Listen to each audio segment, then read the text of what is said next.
بسم اللہ الرحمن الرحیم۔ السلام علیکم۔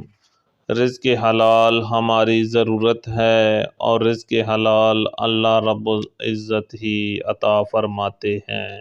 رزق حلال کے لیے کوشش کرنا، محنت کرنا، حلال ذرائع اختیار کرنا رزق حلال کہلاتا ہے۔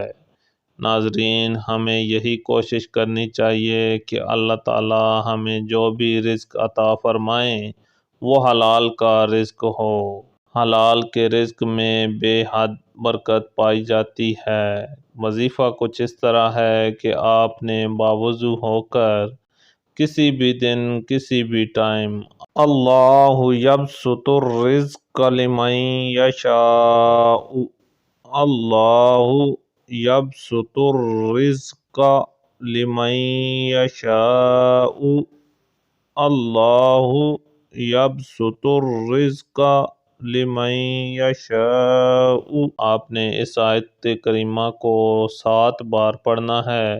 اول و آخر 11 مرتبہ درود شریف پڑھ کر اللہ کے حضور دعا مانگنی ہے۔ انشاءاللہ اللہ رب العزت آپ کو جلدی ہی وافر مقدار میں رزق حلال عطا فرمائیں گے۔ آخر میں آپ سے گزارش ہے کہ اگر آپ ہمارے چینل پر نئے ہیں تو ہمارے چینل کو سبسکرائب کریں اور بیل آئیکن کو بھی پریس کریں تاکہ ہماری ہر نئی آنے والی ویڈیو آپ تک بآسانی پہنچ سکے۔ شکریہ۔